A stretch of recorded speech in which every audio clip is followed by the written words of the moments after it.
नमस्कार दोस्तों। आप सबको दीपावली की बहुत बहुत शुभकामनाएं और भगवान से प्रार्थना कि आने वाला समय जो अगली दिवाली तक का है आपका बहुत ही खुशियों के साथ गुजरे। दोस्तों, आज का वीडियो बनाने का जो मकसद है वो एक इंफॉर्मेशन शेयर करने का, या जो मैं खुद अपने जीवन में उनको लगाता हूं उनके बारे में आपको बताना चाहता हूं। जो भी इस उन्नति एस्ट्रो वाला यूट्यूब चैनल पर आते हैं उनको कुछ मैं अच्छा नॉलेज या जो मेरा ज्ञान है वो बगैर किसी भेदभाव के शेयर कर सकूं, इसीलिए ये मैं आज का वीडियो बना रहा हूं। तो एक बार फिर आप सबको दिवाली की एडवांस में बहुत बहुत हार्दिक शुभकामनाएं। दोस्तों, 2022 सन 2022 अगर आप न्यूमरोलॉजी के हिसाब से देखें तो इसका अंक अगर हम जोड़ते हैं तो यहाँ पर 6 आता है।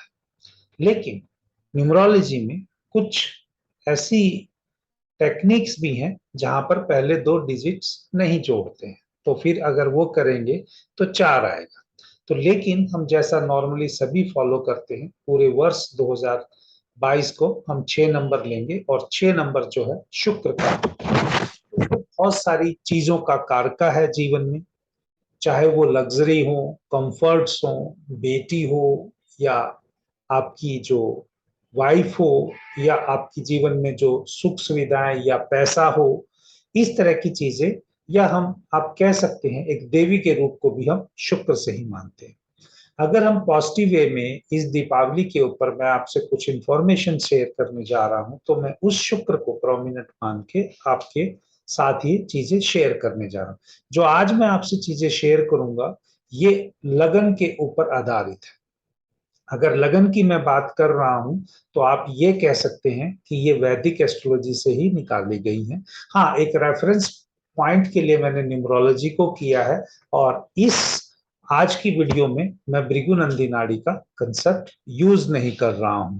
तो दोस्तों, अगर मान लीजिए मेष लगन के जातक की कुंडली है, अगर उसको इस साल इस दिवाली पे, जैसे कि हम जानते हैं दिवाली 5 दिनों का त्योहार है। अगर कोई दिवाली एक दिन का या 2 दिन का, छोटी दिवाली या बड़ी दिवाली, ऐसा नहीं है। आप पूरा इसको 5 दिन का त्योहार मानिए, और वो 5 दिन आपने धनतेरस से लेके काउंट कर सकते हैं।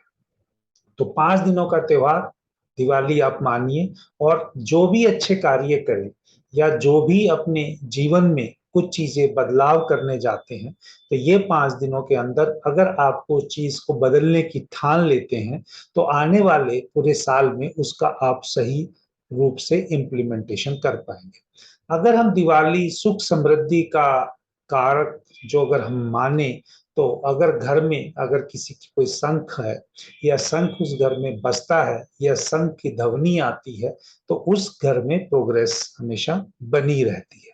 तो अगर आप इस बार शंख का उपयोग कर सकते हैं या शंख को घर में बजा सकते हैं, तो आपकी सुख समृद्धि की जो पहली सीढ़ी है आप चढ़ना शुरू कर देंगे।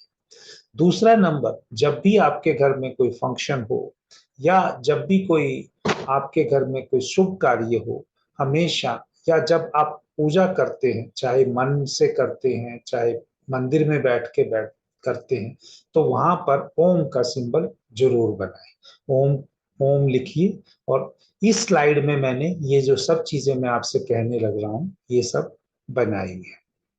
तीसरा, इस दिवाली पे क्योंकि ये 6 नंबर की है, तो आप माता लक्ष्मी और जो गणेश जी का लक्ष्मी गणेश यंत्र आता है उसको स्थापित कर सकते हैं। ये सभी के लिए है। अभी मैं राशि पे या लगन के अनुसार मैं बोलूंगा, उस पर थोड़ी देर में आऊंगा। और साथ में यहाँ पर आप दिवाली के दिन, या जैसे आपको लगता है दिवाली से एक दिन पहले, कोई गन्ना जिस जड़ के साथ जो होता है उसको भी अपनी पूजा में शामिल करना चाहिए। गन्ना ऊपर से कटा ना हो और उसकी गन्ने की जड़ के साथ हो, अगर आप रखना है तो, अदरवाइज मत रखिए। मिठाई रख लीजिए उससे अच्छा। और आपको जो फूल है इस बार, क्योंकि जो शुक्र से हम फूल भी बोलते हैं, तो रेड कलर के रखेंगे या व्हाइट कलर के रखेंगे या येलो कलर के रखेंगे, वो अभी मैं लगन के हिसाब से आपको बताने वाला हूँ। तो मेरी तरफ से एक बार फिर आप यहाँ पर देख सकते हैं कि शुक्र के लिए मैंने जो मिठाई ली है वो शुक्र वाली ही ली है, रस वाली मिठाई। तो यहाँ पर चाहे आप गुलाब जामुन लें, चाहे वो सफेद रसगुल्ला लें, कुछ भी ऐसी मिठाई जो आप पूजा में अवश्य रखिए, जिसका जिसमें कुछ तरल पदार्थ या रस हो, क्योंकि शुक्र से जो अगर हम देखते हैं वो रस है। पहले जमाने में ये रस जो था वो गन्ना इंडिकेट करता था। और अब अगर हम सिटी में रहते हैं, शहर में रहते हैं, कई जगह ऐसी भी है जहां पर गन्ने नहीं आ सकते, तो आप इस बार सफेद रसगुल्ला या गुलाब जामुन को उसमें रख सकते हैं अपनी पूजा के लिए। दूसरी बात है कि ये त्योहार जो है वो दीपावली का जो त्योहार है वो दीपों की लाइन लगाने से है। दीपों की यानी यानी जब हम जोत लगाते हैं, मंदिर में लगाते हैं, तो आप कम से कम जो है वो 5 दिए अगर आप लाइटिंग रखते हैं, और कह सकते हैं कि भाई आप, क्योंकि हर कोई आजकल सरसों का तेल या घर में जब बच्चे होते हैं, इस तरह से दिए कम ही एक जगह चलाते हैं, जहां पर भी चलाएं तो कम से कम 5 दिए जलाएं। उससे ज्यादा आप 6 करना चाहें, 7 करना चाहें, 9 करना चाहें, 11 करना चाहें, 21 करना चाहें, वो आपकी श्रद्धा अनुसार है, लेकिन 5 नंबर अवश्य ही, 5 दिए अवश्य ही घर के मंदिर के आसपास आप रख सकते हैं, अगर और कहीं दिए नहीं लगाते। क्योंकि सभी लोग आर्टिफिशियल लाइट्स को या इलेक्ट्रिक वाली जो मैकेनिज्म है वो वाली लाइटों को करते हैं। और इन सब चीजों को अगर हम, ये डिस्को वाली लाइट्स होती हैं जो जैसे डीजे टाइप की लाइट होती है, यहाँ पर राहु इंडिकेट करता है। तो मैं आपको एक चीज कहूंगा, अगर आप कोई लाइट लगाते भी हैं तो वो एक कलर की लाइट लगाइए, कोई भी एक कलर आप ले लीजिए। मैं इसमें कोई आपको स्पेसिफिक नहीं कर रहा हूँ, बट वो जो जल बुझ वाली जो अलग अलग कलर वाली हैं वो मत लीजिए, क्योंकि उससे आपकी लाइफ में एक्टिविटी जो होगी वो राहु की ज्यादा एक्टिवेट होने की संभावना रहेगी। तो दोस्तों, कहीं वीडियो ज्यादा लंबा ना हो जाए, मैं आपको लगन के अनुसार बताने वाला हूं। अगर हम मेष लगन की बात करते हैं, तो मेष लगन के जातकों को इस बार जो अपना ये पाठ पूजा जिस भी प्रकार करते हैं, जिस भी आप धर्म के हैं या कुछ आप, क्योंकि ये जो नवरात्रे हैं ये जब आते हैं, सर्दियों वाले जो सर्द नवरात्रे हैं, एक साल में 4 प्रकार के नवरात्रे होते हैं। 2 नवरात्रों को गुप्त के रूप में ही कहा गया है। तो चाहे जैसे वो मगा नवरात्रे होते हैं या आषाढ़ या जो वो नवरात्रे होते हैं, उनको लोग इतना बनाते नहीं। तो ये जो नवरात्रे हैं, 1 जनवरी फरवरी में मगा नवरात्रे चले गए, और जो आषाढ़ वाले नवरात्रे हैं ये जून जुलाई में जाते हैं। लेकिन जो लोगों को प्रोमिनेंटली याद रहते हैं वो मार्च अप्रैल में जो आते हैं चैत्र नवरात्रे, और जो सितंबर अक्टूबर में आते हैं शरद नवरात्रे, ये याद रहते हैं।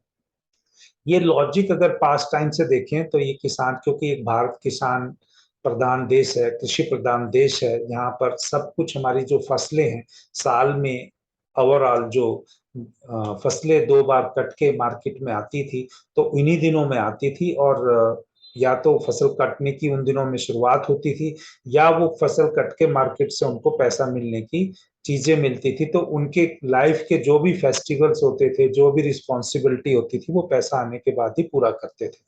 तो इस तरीके से ये ट्रेंड बना है।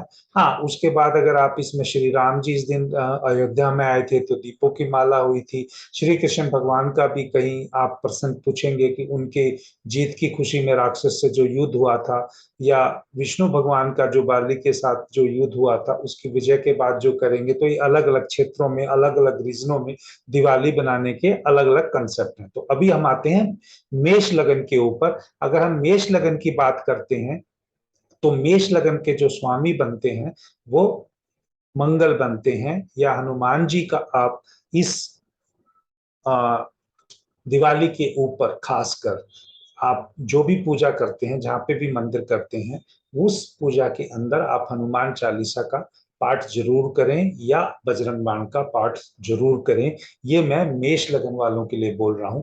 और आप लाल कलर के, क्योंकि मैंने यहाँ पर ये जो फ्लावर रखे हुए इस पीपीटी में, ये 2 जगह लिखे हुए दिए के साथ, लेकिन यहाँ पे आप मेष कलर वालों के लिए लाल कलर के फूल आप चढ़ा सकते हैं। दूसरी बात यह है कि ये तो होगी पूजा की बात। मेष लगन वालों को यहाँ पर ये इस साल पूरे के पूरे टाइम पे किसी की केयरिंग करनी चाहिए। इनको कोई रिस्पॉन्सिबिलिटी ले लेनी चाहिए, घर के किसी बंदे की एक सेवा भाव से पूरे साल इनको केयरिंग करने की जिम्मेवारी ले लेनी चाहिए। मुझे ऐसा लगता है कि अगर ये करेंगे और जो इसको ईमानदारी से करें, इस बार क्योंकि मैं एडवांस में वीडियो डाल रहा हूँ, पिछली दिवाली पे तो मैंने एक मिट्टी के जो पांव साफ करने वाली जो होती है वो रेमेडी सभी के लिए बताई थी। अगर कोई वो लेके आए हैं तो इस बार उसको आप पुराने वाले को चेंज कर दीजिए, और अभी जहां से दिए लेने जाएं तो जो पांव रगड़ने वाली, एड़ी साफ करने वाली वो पत्थर की जो आती है, उसको नई ले आए और पुरानी को साइड में रख दें। और जब आप मंदिर का सामान विसर्जन करने जाते हैं या कहीं पर भी वो आप बहाने के लिए जाते हैं, उस टाइम उसको भी ले जाएं। तो वो एक रिपीटेशन करते रहें, क्योंकि इससे आपकी जिंदगी में बहुत कुछ बदलने वाला है। क्योंकि लक्ष्मी के पांव और आपके पांव जब भी जितने साफ रहेंगे, उतने ही आपको धन की आगमन की हमेशा संभावना बनी रहती है। दूसरे जो, अब मैं जल्दी जल्दी बोलूंगा क्योंकि काफी बीच में मैंने नई चीजें ऐड कर दी इसके अंदर।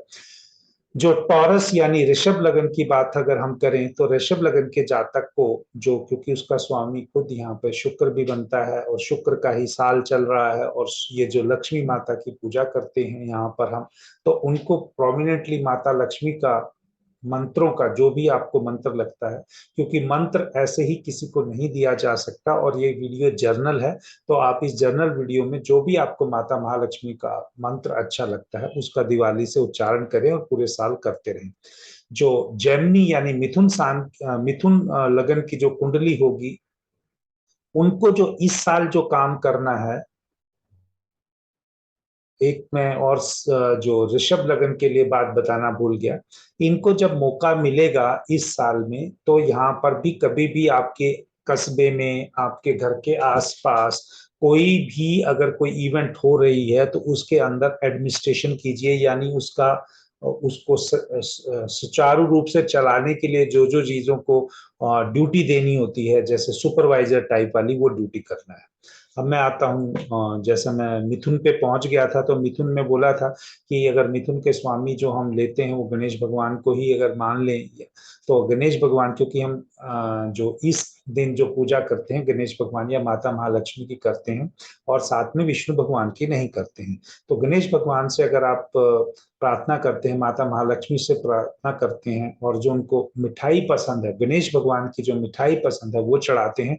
उसके अलावा आप अपने आप से प्रॉमिस करते हैं कि मैं पूरे साल जो कुछ ना कुछ नया ज्ञान अर्जित करूंगा, इस साल पर्टिकुलरली आपको वो अर्जित करना है। जो कर्क राशि या कैंसर साइन की राशि है, उसमें सफेद फूल कर्क का स्वामी, जैसे अगर हम कहें चंद्रमा है तो चंद्रमा व्हाइट को करता है, तो माता महालक्ष्मी को आप सफेद फूल चढ़ा सकते हैं पूजा के दौरान। और आपको प्रॉमिस करना है कि मैं पूरे के पूरे साल, इस साल बैलेंस रह के काम करूंगा, बैलेंस होके ही सारे डिसीजन करूंगा। अगर आप नहीं कर पाएंगे तो आपको दिक्कत होगी। जो सिंह राशि वाले जो जातक हैं, इस साल उनको क्या करना है कि अपनी बातें दिल की किसी को नहीं बतानी, सिक्रेटिव रहना है। मतलब अपनी दिल खोल के, जैसे अगर आप बताते हैं किसी को बात, वो नहीं करनी है। दूसरा, अगर आपको, जो मैंने यहाँ पर देखा है, क्योंकि सिंह राशि वाले जो, अगर आप कहेंगे या सिंह लगन वाले जो हैं वो राजा टाइप के हैं, और उनको मैंने बोल दिया कि सिक्रेटिव रहना है। राजा अगर सिक्रेटिव रहता है तो उसकी वो प्रोग्रेस हमेशा तय होती है। लेकिन यहाँ पर इसके अलावा एक और चीज मैं कहूंगा कि अगर आप इस साल अगर गणेश भगवान की और माता महालक्ष्मी की जो इकट्ठी वाली मूर्ति है वो नई ला के उसकी पूजा करें, और उसकी अगर आप मंदिर में रखते हैं तो पूरे मंत्रों के साथ और उसके गंगा जल से मंदिर को एक बार शुद्ध करके वहां पे इंस्टॉल करते हैं, तो आपके लिए अच्छा रहेगा। जो अगली राशि जो है वो कन्या यानी वर्गो साइन है। वर्गो साइन के लिए इस बार जैसे फिर यहाँ पर इनके वर्गों के स्वामी जो हो जाएंगे, वो बुध हो जाएंगे। लेकिन यहाँ पर जो हमें पाठ पूजा करनी है, तो अगर हमें सफेद फूल और समझ लीजिए सफेद फूल या कुछ मीठी मिठाई जो घर में बनती है, तो घर में जो मीठा बनता है वो तकरीबन खीर आसानी से बन जाती है। तो आप खीर भी ले सकते हैं या कुछ और मीठा भी ले सकते हैं जो आपको लगे, तो माता को वो भोग लगाइए। और पूरे के पूरे साल आप इस साल एक गुरु की फॉर्म में अपना जीवन बिताइए। अगर किसी को देखिए, बगैर मांगे एडवाइस नहीं देते हैं गुरु। गुरु जो एडवाइस देता है वो किसी को मांगने के बाद ही देता है। तो अगर इस बार आपको अपॉर्चुनिटी मिलती है किसी को कोई सजेशन देने की, एडवाइस देने की, तो उससे पीछे मत हटिए। कई बार क्या होता है, लोग हमेशा सोचते हैं कि मुझे क्यों इसको एडवाइस देंगे, लेकिन वर्गों वालों के लिए ये साल एडवाइस देना अच्छा रहेगा अगर वो जीवन में तरक्की करना चाहते हैं। इसी प्रकार से अगर मैं देखूं तुला साइन वालों को, तुला साइन वालों का स्वामी फिर वापिस यहाँ पर जो है शुक्र आ जाएगा, यानी लिब्रा साइन में। तो इनको लिब्रा साइन वालों को अगर हम करेंगे तो लक्ष्मी माता ही है, तो रेड फ्रूट्स फ्लावर से ही उनको लगाना चाहिए। बाकी जो मिठाई है वो शुक्र वाली ही है, तो सफेद रसगुल्ले से माता को भोग लगाएं। और इसके अलावा जो आपने करना है जीवन में, कभी भी कहीं पर किसी को जरूरत है तो फ्रंट में जाके सबसे पहले इनिशिएटिव लेना है। कोई भी काम आपको मिलना है या कुछ भी करना है, तो दूसरे अगर ना भी करते हैं तो पहले आपने हाँ करके, अगले साल बेशक से मत कीजिए, इस साल आप उसको, इस कंटिन्यूटी को रखिए, ताकि आपकी प्रोग्रेस बहुत अच्छी हो जाए। अगर आपको ये फॉलो करेंगे तो अवश्य ही आपके जीवन में सुख समृद्धि और खुशहाली बनी रहेगी। इसी प्रकार जो स्कॉर्पियो यानी वृश्चिक लगन के जो जातक होंगे, उनको क्या करना है, माता को तिलक लगाना है। देखिए, मैं तो हमेशा किसी वजह से, जो मैं अपनी रेमेडी कह लीजिए, मैं अभी केसर का या जो मौली से या जो कहते हैं लाल तिलक का मैं नहीं लगाता हूँ। मैं जो अपनी जो धूप लगाता हूँ, वो धूप लगा के उसी से जो उसके जो राख हो जाती है, या जो उसी से जो वो उसका बचा हुआ हिस्सा होता है, मैं उसी से अपना तिलक लगाता हूँ। ये मेरा एक साल का चल रहा है। तो अगले साल मैं क्या करूंगा वो अगले साल बताऊंगा आपको। इसी प्रकार स्कॉर्पियो जातक के मैंने बोला कि उनको, जातकों को कुछ बलिदान देना है। मतलब अगर मान लीजिए दो बंदों को चीज मिल रही है, अगर आपको आप कोई ऑप्शन भी मिलती है, तो आप कहिए मुझे मेरे बजाय ये दूसरे को दे दीजिए। तो अगर आप जितना सेक्रीफाइस करेंगे, मैं नहीं कह रहा कि लाइफ को सेक्रीफाइस करना है या कुछ अपना सारा लाभ छोड़ देना, लेकिन सेक्रीफाइस करने का है कि अगर आपको कुछ ज्यादा चीज मिल रही है तो थोड़ी दूसरे को उसमें से कुछ चीज सेक्रीफाइस कर दीजिए, दूसरे को भी मिल जाए। मतलब सेक्रीफाइस बलिदान कहने की फॉर्म में आता है, दूसरे के लिए कुछ चीजें छोड़नी है। सेजिटेरियस जो यानी जो सेजिटेरियस यानी धनु लगन के जो जातक होंगे, इस साल उनको जो आप चाहें तो येलो कलर के वो जो गुलाब आता है येलो शेड का जो आता है, अगर येलो नहीं मिलता तो आप व्हाइट भी ले सकते हैं, वो पूजा में आप शामिल कीजिए। और इस साल आपको पूरे साल जो भी आप धर्म के हैं, पाठ पूजा में आपका एम्फेसिस रहना चाहिए, या पाठ पूजा में आपका ज्यादा समय बीतना चाहिए आपके जो दिनचर्या है उसके अलावा। यानी धार्मिक प्रवृत्ति से आप करेंगे तो आपको आगे बढ़ने में बहुत अच्छा रहेगा। इसी प्रकार से एक्वेरियस यानी कुंभ के लोगों को आपको क्या करना है कि आपको कहीं ना कहीं चांदी या सिल्वर का कोई पूजा में कुछ मटेरियल है, अगर आप नया नहीं खरीद सकते तो पुरानी चांदी का कोई घर में आइटम पड़ा हो तो उसको किसी के जाके पॉलिश वॉलिश करा के उसको साफ कर लीजिए, उसको पूजा में शामिल कीजिए। उससे माता महालक्ष्मी बहुत खुश होंगी। और दूसरा, जो भी आप प्रॉमिस करते हैं उस काम को पाने के लिए आपको कंटिन्यूअसली दिन में 1 या 2 घंटा, कोई नया टारगेट ही करेंगे ना आप करने के लिए, तो उसमें 1-2 घंटा उसके प्रति पूरे साल लगाइए, देखिए आपको रिजल्ट मिल जाएगा। इसी प्रकार से जो पाइसिस है यानी मीन राशि के लोगों को क्या करना है कि उनको माता को थोड़ा सा जो पूजा के टाइम पे लाल कपड़ा या लाल चुनरी जो होती है वो पूजा में शामिल करनी है। और अपने आप को इनको पूरे साल एक्सप्रेस करना है, मतलब अपने विचारों को रोकना नहीं है, तो आपकी प्रोग्रेस भी हो जाएगी और आपको बहुत अच्छे रिजल्ट मिलेंगे। तो दोस्तों, अगर आपको ये वीडियो पसंद आया और आप इसमें से कोई भी रेमेडी करते हैं, मैं रेमेडी की फॉर्म में नहीं दे रहा हूं, मैं आपको सिंपल ये प्रोग्रेस के रास्ते पे चलने हैं और ये 5 दिन से जो आपका टाइम पीरियड धनतेरस से होगा, उससे आपका मूड हो जाना चाहिए कि मैंने ये चीजें करनी है। यानी आपके मन में, आपकी आत्मा में इन सब चीजों को इम्प्लीमेंट करने का आ जाना चाहिए। और ये जो मैंने आपको बताया, ये कंटिन्यूअसली 1 साल करना है, तभी आपको ये प्रोग्रेस की तरफ बढ़ाएगा। कोई ऐसा मेरे पास रेमेडी नहीं है कि मैं कहूँ एक बार कर दीजिए, या कोई तांत्रिक या कोई और आपकी रेमेडी से दूसरे को नुकसान होता हो, मैंने ऐसी कोई नहीं बताई है, ना ही मैं बताता हूं। अगर प्रभु से मैं या अपने गुरुओं से माफी भी मांगना चाहूंगा कि कुछ ऐसे शब्द निकल गए हों जो मुझे नहीं देने चाहिए। क्योंकि देखिए, जो भी आपको रिजल्ट मिलना है जिंदगी में, आपकी ही मेहनत से मिलना है, दूसरे की मेहनत से नहीं मिलना है। तो अगर उस मेहनत से अगर आप किसी की बात सुन के अगर उसको और अच्छा कर सकते हैं, तो आपको जल्दी रिजल्ट मिलने की संभावना बढ़ जाती है। तो दोस्तों, अगर आपको ये वीडियो पसंद लगा हो तो चैनल को सब्सक्राइब करें। दोस्तों में खासकर ये दिवाली वाली रेमेडी, क्योंकि एक सात्विक रेमेडीज मैंने बताई हैं, कन्वेंशनल रेमेडीज बताई हैं, इनको अपने दोस्तों में और इस वीडियो को जरूर फॉरवर्ड करें और अपने कमेंट अवश्य लिखें। जय श्री राम, जय माता दी।